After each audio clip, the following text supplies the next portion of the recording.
Bonjour à tous, bienvenue dans Smartech. C'est le grand rendez-vous que nous avons chaque semaine ensemble, les interviews de l'IA. Mais cette édition est un peu spéciale puisque nous tournons à l'occasion du J9, donc au sein d'un grand rendez-vous sur l'innovation juridique. Je vous présente mes invités juste après.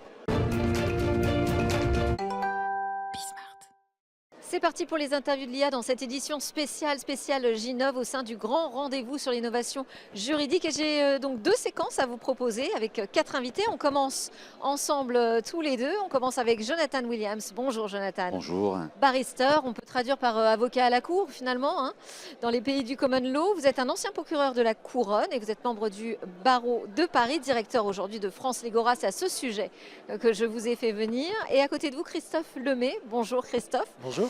Vous êtes le CEO cofondateur de DeepBlock. Donc DeepBlock, vous allez me préciser peut-être la définition. Moi, ce que j'ai compris, c'est que c'est vraiment une société qui donne de l'expertise pour la génération et la conservation de preuves juridiques. C'est ça ? Oui, c'est faire de chaque interaction commerciale ou juridique une preuve certaine, sécurisée. Alors, et la contraction de Deep et de Block, c'est Deep, c'est pour Deep Learning, et Block pour Blockchain. Ah ben on va en parler parce qu'une des technologies clés, évidemment, c'est la blockchain hein, pour la certification et le suivi, le tracé de toutes ces preuves. Mais comment être sûr, comment est-ce qu'on peut dire, là, je suis face à une preuve soutenable qu'on peut opposer juridiquement ? Tout simplement parce qu'il y a ce qu'on appelle un algorithme que l'on utilise, qui est une fonctionnalité de hash.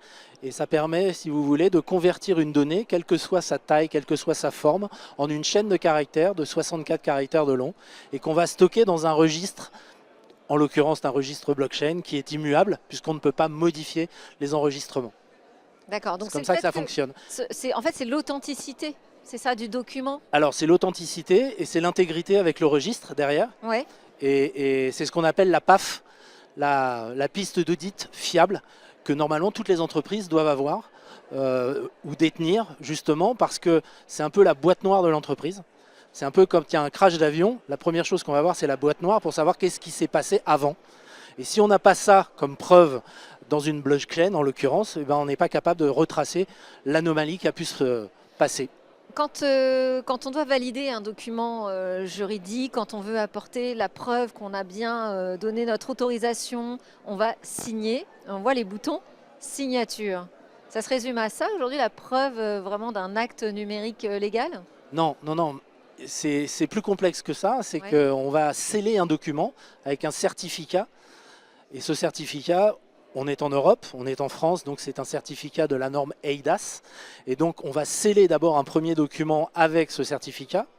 On va également horodater le document, parce que souvent, la plupart du temps, quand vous n'horodatez pas un document, c'est souvent l'heure du PC qui a été utilisé et ça n'a aucune valeur devant un juge.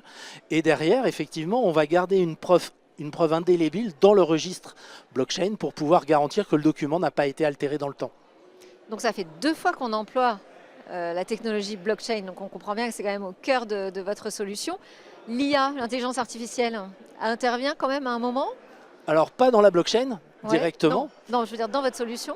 Mais oui, on a de l'IA par ailleurs dans d'autres, dans d'autres verticales, Okay. dans d'autres SaaS, comme tout le monde appelle aujourd'hui, notamment la plupart du temps pour aider au développement, au vibe coding. Comment est-ce que vous voyez justement l'arrivée de l'IA aujourd'hui dans le juridique ? Parce qu'ici, on en parle beaucoup d'innovation. Et pour avoir approché pas mal d'avocats aussi sur ce sujet, il y a des inquiétudes. Quant à justement la part qu'on laisse à l'IA, la vérification, quelle place aujourd'hui vous pensez qu'on doit lui donner et quelle place vous lui laissez prendre dans votre solution ? Alors je pense qu'on a le débat est un peu biaisé aujourd'hui. Pourquoi ? Tout simplement parce qu'on parle de human in the loop, alors que moi c'est plutôt l'inverse. C'est-à-dire qu'aujourd'hui c'est l'IA qui est prépondérante, okay, mais l'humain, doit rester là pour valider et décider in fine. Et donc je suis plutôt dans la logique inverse, c'est-à-dire qu'on ne peut pas se passer de l'IA parce que c'est un phénomène de société. Il y a des travers à cela. Il y a l'humain, mais on doit intégrer l'intelligence artificielle. Oui, c'est-à-dire que c'est un outil comme un autre. L'humain dans l'IA. Exactement. Ok, je comprends. Et souvent, on parle de l'inverse. Et moi, Ouais. voilà. Et je trouve, pour faire un parallèle ou une analogie qui est peut-être scabreuse, mais j'ai l'habitude de dire que l'IA, c'est un peu la cocaïne. C'est de la cocaïne, c'est-à-dire que ça devient addictif et on ne peut plus s'en passer. Et la problématique, c'est que ça a des coûts, comme la cocaïne, et que c'est des coûts qui sont juste déraisonnables et monstrueux. Et in fine, des fois, on peut se demander à quoi ça peut bien servir. Parce que l'IA n'est pas absolument pas utile, comme la blockchain n'est absolument pas utile pour tout. Oui. En revanche, elle est indispensable pour certaines choses. Exactement. Donc il faut voir quand est-ce que ça s'impose ou pas. Vous êtes d'accord avec cette vision de l'IA? C'est pas une analogie que j'ai déjà entendue sur l'IA, mais j'avoue que ça peut devenir addictif. Ouais. Ça peut devenir addictif et je pense que oui, il y a des choses, c'est le surplus, c'est de user sans en abuser, c'est vraiment la difficulté avec l'IA. On a tous vu des images générées de manière artificielle, on a tous vu des écrits que l'on a identifiés de suite comme étant le fruit, l'œuvre intellectuelle d'une machine et non pas d'un humain. Et on arrive encore à dire ça c'est non. Alors, je voulais préciser aussi que vous travaillez sur le Legal Data Space. D'ailleurs, on va avoir un sujet aussi là-dessus. Donc, c'est un projet d'espace numérique pour partager les données juridiques au sein de Pour l'espace. entraîner les IA. Pour entraîner les IA et aussi avoir notre propre espace numérique, je voulais dire, au sein de l'Europe, quelque chose souverain entre guillemets, mais ça fait partie des thématiques qui sont aussi largement abordées autour de Ginob. Comment est-ce qu'on peut protéger justement toutes ces données qui vont être utilisées par les agents IA? Bon, la plupart du temps, on les protège en ayant ce qu'on appelle des instances techniques bien séparées. Et puis, il y a une notion assez particulière et qui est sympa dans le Legal Data Space, c'est que justement, il va y avoir des droits aussi bien pour les émetteurs de données que pour les consommateurs de ces données. Et donc, c'était ça qui était intéressant dans le Legal Data Space, c'est que pour une fois, c'est un espace transparent entre ceux qui fournissent, qui mettent à disposition des données, parce que sans données, une IA est complètement idiote, puisqu'on ne peut pas faire d'apprentissage. Donc on a besoin de ces données-là. Par contre, il faut qu'elles soient surveillées, entre guillemets. Ouais. Et cet espace-là est un espace intéressant. Et donc c'est toute la clé, c'est la gouvernance et la traçabilité? La gouvernance, elle est faite par l'émetteur de la donnée. Ouais. C'est ça. Donc c'est-à-dire qu'on reste acteur de sa donnée. Ouais. Et vous intervenez de quelle façon? On met à disposition dans cette infrastructure technique tout ce qui est blockchain et tout ce qui est signature électronique, forcément. Vous avez des questions peut-être, Jonathan, non? Moi, je crois très très fermement à l'avenir du LDS en particulier, le Legal Data Space en Europe. Je pense que c'est l'un des meilleurs projets de ces 10 dernières années. Très franchement, sur la donnée, c'est l'un des meilleurs projets que j'ai vu sur ces 10 dernières années parce que ça pose le doigt sur là où ça fait mal pour les IA. On a deux approches en ce moment dans le monde entier. On voit l'espèce d'appétit omnivore qui veut tout consommer, absorber, aspirer, intégrer toute la donnée existante, tout ce qui traînait sur le web, de manière à créer ces espèces de monstres de la puissance linguistique sémantique que sont les LLM, des ChatGPT, etc. Et je pense que l'approche plus ciblée et surtout une approche qui est d'un niveau d'abstraction supplémentaire, cela permet, comme tu le disais, ça permet de contrôler à l'avance ce qui va se passer avec ses propres données. Donc on peut dire, moi pour l'utilisation de la relecture par mon propre avocat, bien sûr, il n'y a pas de problème. Il peut prendre mes données, s'en servir et me fournir des réponses, utiliser une IA pour me fournir des réponses sur la base de ces informations. En revanche, Orange ne peut pas s'en servir pour me démarcher, pour me vendre du fibre à la maison. Donc c'est une espèce de nouvelle approche, nouveau paradigme, je pense. Et c'est une approche qui est alignée avec nos valeurs européennes. La nécessité de partager nos données aussi entre Européens. Alors, Jonathan Williams, vous êtes directeur France, je disais, de l'Egora, donc une plateforme d'intelligence artificielle collaborative qui a été conçue pour les avocats, qui leur permet en fait de faire fouiller tous les documents juridiques qu'ils reçoivent et qu'ils ont sur leur bureau, qui s'accumulent par des intelligences artificielles, c'est ça? Exactement, pour les avocats et aussi pour les DJ, pour les directions juridiques également. D'accord. Qu'est-ce qu'elle sait bien faire, l'IA, quand on lui fournit comme ça une masse de documents? Elle sait les résumer? Elle sait faire ressortir des points particuliers? Effectivement, il y a plusieurs tâches que l'IA va faire particulièrement bien. Et ça peut être le résumé, la rédaction, la modification de documents. Il peut y avoir plein de tâches diverses et variées qui sont vraiment dans le cœur de ce que font aujourd'hui les avocats, les juristes d'entreprise. Donc il y a une... Et elle le fait bien. Aujourd'hui, on est satisfait du résultat. On est très satisfait du résultat. Ok. La croissance de la solution en témoigne, on va dire. D'accord, elle fait ses preuves. De quoi j'ai besoin si je suis avocat et que je veux utiliser cette solution? Est-ce qu'il faut que j'installe quelque chose de particulier? Tout est dans SaaS? Comment ça fonctionne? Donc nous avons aujourd'hui un modèle cloud, un modèle SaaS avec des modules, des intégrations Word, des intégrations Outlook, SharePoint, pour tout ce qui est de l'environnement existant Ok. de l'entreprise, mais principalement un accès cloud. D'accord. Donc pas besoin de quoi que ce soit de spécifique, mais ça veut dire que mes dossiers juridiques, je vais les envoyer comme ça sur le serveur?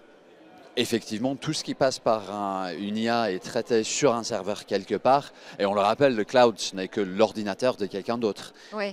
Donc C'est il pour faut ça que je pose cette question. Alors, c'est l'ordinateur de qui? Exactement. Donc nous sommes une entreprise suédoise, d'origine suédoise en tout cas, avec une forte implantation européenne et notre solution est entièrement européenne. Donc stockage en Europe, processing en Europe, il n'y a pas de données qui transitent outre-Atlantique.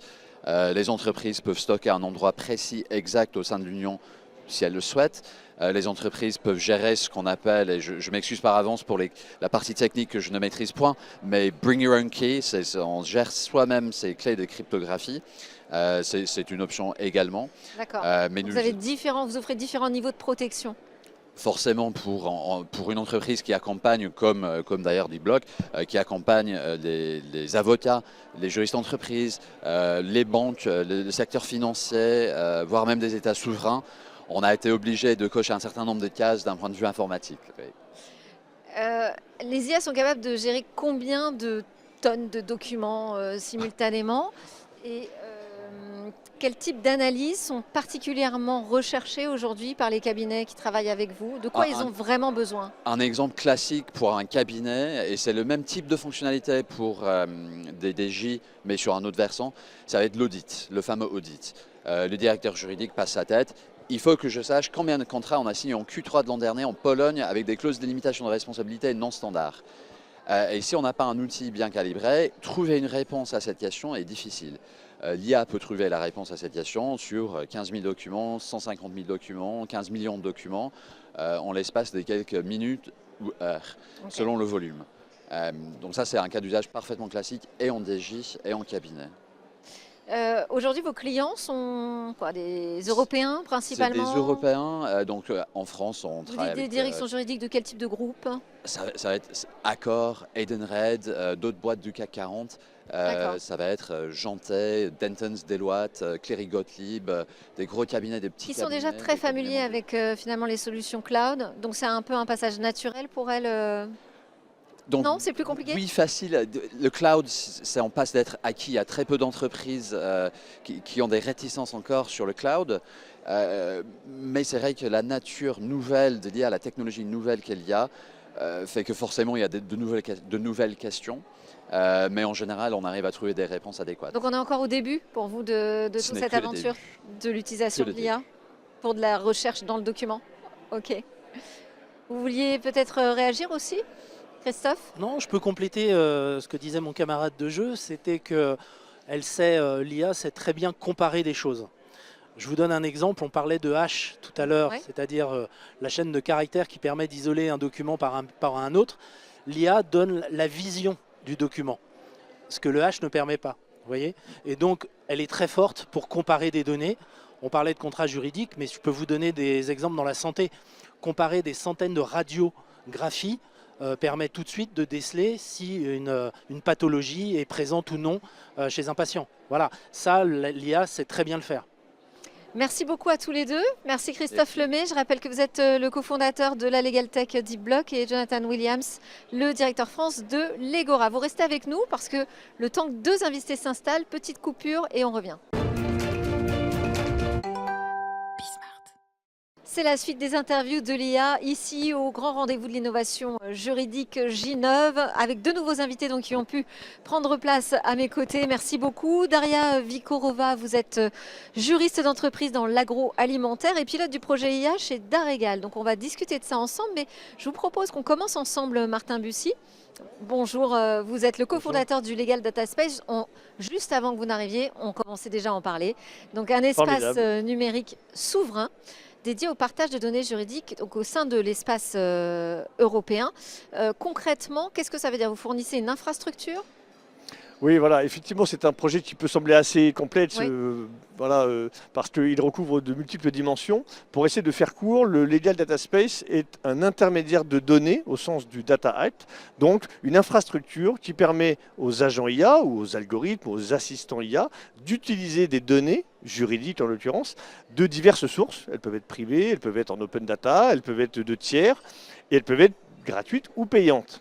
Et dans cette intermédiation, notre rôle c'est bien sûr technologique, de pouvoir permettre concrètement cet échange de données, mais c'est aussi juridique, c'est-à-dire de pouvoir garantir que les agents IA ont le droit d'utiliser les données qu'ils utilisent et qu'ils exploitent pour délivrer leur valeur, c'est-à-dire faire des actions juridiques pour une direction juridique, pour un professionnel du droit, ou même pour une autre legal tech, en fonction de ses propres fonctionnalités. Parce que c'est essentiel la capacité de ces IA à bien répondre sur une question juridique dépend énormément de son entraînement sur des bases de données fiables, certifiées. Donc elles sont obligées d'avoir énormément de données, c'est ça pour s'entraîner.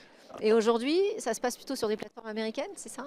Alors effectivement, c'est vrai qu'aujourd'hui, l'IA générative s'appuie sur une masse de données et c'est ça qui fait sa qualité couplée avec le LLM. Mais là, on est déjà à la nouvelle génération qui sont les agents IA. Eux, ils agissent. Ils ne vont pas juste répondre à vos questions, ils vont faire des choses à votre place, mais sous votre contrôle. Et ça, c'est très important. C'est pour ça que la souveraineté que vous avez mentionnée au début, elle est à plusieurs niveaux. C'est la souveraineté juridique, la souveraineté technologique, mais c'est aussi une souveraineté économique. C'est que qui dit que ce qu'on est en train de faire aujourd'hui ne va pas se retrouver scrappé depuis votre site internet et utilisé par des LLM sans votre accord? Oui. Ça, c'est très grave, Oui. parce que peut-être que, enfin, je veux dire, tout ça a de la valeur. Tout ça n'est pas gratuit. Donc il faut que vous puissiez à un moment donné, vous aussi, bénéficier de cette valeur. Et c'est ça aussi le rôle d'un espace de données. Mais vous parlez de protéger l'état de droit. C'est-à-dire, on en est là vraiment sur, Aujourd'hui, 91% des avocats, d'après une étude de l'Observatoire du marché des avocats menée par le CNB, 91% des avocats utilisent des IA. Et il n'y a quasiment pas d'IA française. Donc ça veut dire que 91% des données qu'ils utilisent sont aux États-Unis. Et c'est 71% pour les juristes. Donc on voit bien que en fait, nos données business, nos données personnelles sont offshorées dans un espace qui, si je puis me permettre, en ce moment surtout, mais c'était déjà le cas avant, ne me rassure pas en termes de respect de mes droits. Donc on est bien face à l'état de droit. Les GAFAM ne sont pour vous, plus on en est là au des niveau de la puissances menace positives. On en est à- Historiquement, les GAFAM, moi quand j'étais jeune, c'était il y a quand même pas si longtemps, mais quand même, c'était l'arrivée de Google et de Facebook, c'était plutôt des vecteurs positifs qui allaient vers la démocratie, vers la libération de la parole, vers l'échange. Et aujourd'hui, ce sont devenus des monopoles qui sont hostiles. C'est-à-dire que tous qui s'attaquent à leur position dominante, ils sont contre. Et donc il faut retrouver de la décentralisation. Et ça, c'est important de comprendre qu'un data space, qui est une stratégie menée par la Commission européenne à la base, vise à décentraliser la donnée. Donc chacun garde sa donnée, mais on est capable de la mettre en commun. C'est l'opposé du modèle des GAFAM qui dit « donnez-moi tous vos données et je vous la redonnerai, mais si je veux, à mes conditions ». Et ça change tout. Alors, on a énormément de réglementations en Europe. J'imagine que cet espace de partage de données et d'entraînement, il va être soumis à toute cette quantité de textes, notamment autour de l'EA Act, mais j'imagine d'autres. Est-ce que c'est un frein? Est-ce que c'est un handicap par rapport aux autres IA entraînés de manière plus libre, disons? Merci de votre question. On sort d'une table ronde avec Daria et Jonathan notamment, exactement sur ce sujet. Et mon sentiment, c'est que la régulation est positive dans son esprit. C'est-à-dire qu'il faut absolument fixer des règles Ok. qui soient connues et qui conviennent à tous. Après, pourquoi je dis dans son esprit, c'est parce que tant qu'il n'y a pas d'outils pour pouvoir piloter et exercer cette conformité, elle reste théorique et donc elle reste casse-tête. Et c'est ça, typiquement, l'intérêt d'un Legal Data Space, comme de beaucoup d'autres outils, c'est de pouvoir mettre en pratique cette conformité de manière la plus simple possible. Mais vous ne répondez pas complètement à ma question. Est-ce que ça rend votre travail plus compliqué Moi, ça Est-ce que les IA vont pouvoir aussi bien s'entraîner dans Alors, ce contexte-là? elles vont pouvoir être meilleures parce que grâce à la régulation, à la réglementation ou la conformité, ce ne sont pas des synonymes, mais finalement, voilà, tous Ouais. ces termes-là interagissent, on va pouvoir mieux savoir ce qu'il y a dans les IA. Si vous avez un agent IA qui vous dit avec moi vous allez divorcer en un clic avec un agent, Mm. moi je ne sais pas ce qu'il y a derrière. Est-ce que c'est conforme à la loi? Est-ce que c'est dans mon intérêt? J'en ai aucune idée, je ne suis pas juriste, je ne suis pas avocat. Alors que si c'est l'agent d'un avocat avec des sources de données que je peux connaître, avec des LLM que je peux connaître, alors là j'ai beaucoup plus confiance et je sais que ça respecte mes droits. Donc on apporte de la sécurité finalement Voilà, et de la confiance. et de la Et de la confiance. qualité in fine, à mon avis, puisque le droit, ça se joue quand même sur la qualité et pas que sur la quantité. Un marché qui peut intéresser d'autres que les Européens. Vous vouliez réagir sur... Bah oui, effectivement, donc on a parlé de la data. Donc, c'est le sujet mais vraiment primordial. Et par exemple, moi, comme vous avez déjà dit, je pilote aussi le projet IA en entreprise. Donc, je suis responsable juridique, mais j'ai quand même ma casquette en fait du pilote de projet IA. Et donc, on a commencé notre projet par la création de la task force data et IA. Pourquoi la data qui est à la première place? Parce qu'on ne peut pas parler de l'IA si on n'a pas la data Si on bien n'a pas les propre, données. bien Ouais. claire et un petit peu voilà comme partout. Donc d'où l'importance si vous avez réuni bien legal, data, space. Donc la première place c'est quand même legal. Chez nous c'est data et IA. Donc on est bien d'accord avec Tout Martin. à fait, Ouais. absolument. Alors justement, on va parler de votre projet donc, et en particulier du groupe de travail Oui. qui est sous votre responsabilité Data IA chez Darigal, donc entreprise française qui est spécialisée dans la culture et la transformation d'herbes aromatiques. Quel est l'objectif de cette task force? Vraiment? Quel est l'objectif? Parce qu'on voit bien le potentiel de l'IA. On peut quand même améliorer notre travail avec l'intelligence artificielle. Donc, on voulait vraiment se mettre dans ce train qui est déjà en route.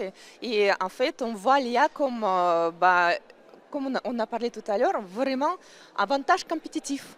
Et donc, c'est pour ça qu'on s'est mis sur ce sujet, déjà pour bien structurer, bien ranger notre data interne et ensuite ajouter une couche l'IA supplémentaire sur tout ce qu'on sait faire déjà chez Darigal.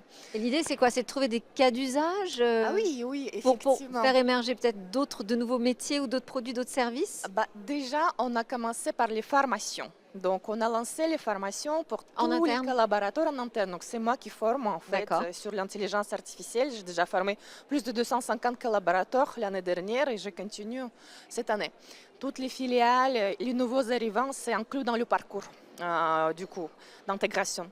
Et ensuite, après les formations, on fait les échanges individuels pour repérer les cas d'usage. Les cas d'usage, vraiment avec le ROI rapide, on peut mettre l'IA sur le projet ou pas l'IA. Donc après les échanges individuels, on fait la cartographie. Et ensuite, on discute, est-ce qu'on peut développer ce cas d'usage en interne? Est-ce qu'on a besoin d'un prestataire externe qui va nous aider? Et donc là, c'est le but de notre task force, c'est trancher sur les projets et voir comment on peut aider nos collaborateurs au quotidien avec l'IA.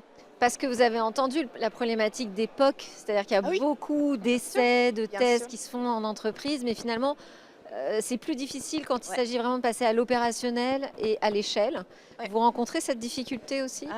Oui, on a quand même quelques projets pilotes qui sont en cours et on a commencé à parler, on a parlé aussi tout à l'heure des quick wins, en fait les cas d'usage qu'on a identifiés avec le ROI rapide. Et donc, par exemple, pour ma direction juridique, je ne veux pas parler de tous les cas d'usage de l'entreprise, mais pour ma direction juridique, on a repéré la veille automatisée et la révision des contrats par un agent, IA. Et donc ça, ce sont les cas d'usage qu'on peut appliquer, développer et voir quand même le résultat assez rapidement. Et pour les services juridiques, c'est que le bénéfice aussi, donc effectivement. Qu'est-ce que vous voyez aujourd'hui? Parce que quand vous travaillez avec vos collaborateurs, faites des formations, j'imagine que vous entendez leurs questions, leurs inquiétudes. Qu'est-ce que vous voyez comme risque, comme limite encore pour l'acceptation et l'adoption de l'IA? Oui, en fait, la première chose, donc ils ne sont pas vraiment au courant qu'est-ce que c'est l'IA et Ouais. comment l'IA elle peut aider en fait dans leur quotidien. Et donc les formations que je fais, en interne mais aussi en externe parce que je fais mes formations pour les professionnels du droit. Et donc je commence toujours par l'acculturation. J'explique qu'est-ce que c'est l'IA, qu'est-ce que n'est pas l'IA et c'est quoi les limites et les risques. Parce que c'est quelque chose qui est très important. En fait, bon, on parle des hallucinations. Il y a toujours la question sur la confidentialité, la protection des données. On a aussi quand même les biais et discriminations qui s'ajoutent, etc., etc. Et donc l'impact pour l'environnemental aussi quand même. Donc les gens commencent à se poser des questions. Comment on peut parler de ça en fait?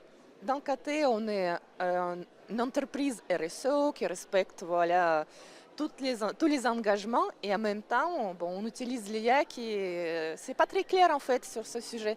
Donc voilà, je pense que les inquiétudes, on les voit pas mal. Ouais. Et comment est-ce que vous abordez la question de la gouvernance? Parce que le sujet de la donnée et l'utilisation par les IA, c'est un sujet de gouvernance, c'est très important. Comment est-ce que vous l'abordez, ça? Le sujet qui concerne tout le monde, en fait, en entreprise. Donc, ce n'est pas que le service juridique qui gère la gouvernance, c'est aussi quand même la direction générale. Il y a les membres du COMEX, par exemple, dans notre task force, il y a les membres du COMEX. D'accord. Il y a aussi, du coup, la direction des systèmes d'information, direction IT, les finances, donc RH. Supply chain, on a vraiment tous regroupés pour gérer du coup les sujets de la data et de l'IA. Et en même temps, la gouvernance, ça ne s'arrête pas qu'à la task force. Donc il y a quand même aussi les échanges individuels, les échanges quotidiens avec les collaborateurs pour montrer vraiment qu'est-ce qu'on fait, qu'est-ce qu'on attend en fait de nos collaborateurs aussi, la formation continue. Donc les champions IA qu'on a mis en place aussi. Donc il y a quand même le projet qui est en continu en fait. Et la gouvernance, c'est pas juste signer une charte IA, c'est vraiment, j'ai dit tout à l'heure, faire vivre cette charte en entreprise. Oui, c'est quelque chose qu'on alimente en permanence, oui, exactement. Finalement. Vous connaissez bien son projet, j'imagine. Est-ce qu'il y a des recoupements ou parfois peut-être des possibilités d'utiliser ce data space? Oui, carrément. Ouais. Mais pour l'instant, je pense qu'il y a quand même plus les cas d'usage pour les avocats sur Legal Data Space. Mais ça m'intéresserait aussi, voir qu'est-ce que vous proposez. En tant que responsable juridique, peut-être. Ouais. Oui, exactement. En fait, effectivement, l'usage n'est pas le même pour des professionnels du droit de type notaire ou avocat que pour des directions juridiques, surtout la sienne, qui est déjà assez avancée dans sa réflexion, sa stratégie, son outillage data IA. Mais l'intérêt d'un Legal Data Space pour sa direction, en tout cas l'intérêt théorique, effectivement, il faut qu'on creuse le sujet, c'est qu'à travers nous, elle puisse accéder à toutes les sources de données dont elle a besoin et qu'elle puisse choisir. Et ensuite viendra pour elle peut-être le temps de se dire, mais peut-être que moi j'ai des données que j'aimerais bien aussi valoriser en les proposant à d'autres acteurs du marché. Spécifiques. Qui sont des données très... Parce qu'en plus là, elle travaille sur un secteur d'activité ultra spécifique. Il y a certainement plein de gens qui seraient très heureux de pouvoir, moyennant finance potentiellement, mais ce sera à elle d'en décider, puisqu'elle a ce contrôle-là, de monétiser ou pas ces données. Et donc ça, je pense que ça peut être effectivement extrêmement intéressant pour elle. Eh ben, on va vous laisser continuer à en discuter hors antenne parce que ça y est, c'est terminé les interviews de Smartech ici à l'occasion de Ginov. Merci beaucoup à tous les deux. Daria Vikorova, vous êtes responsable juridique et je rappelle, vous êtes la pilote du projet IA chez Daregal, et Martin Bussy, le co-CEO de Legal Data Space. C'était Smartech. Merci à tous de nous suivre sur la chaîne Bismart. On se retrouve jeudi matin à 10h45 en direct.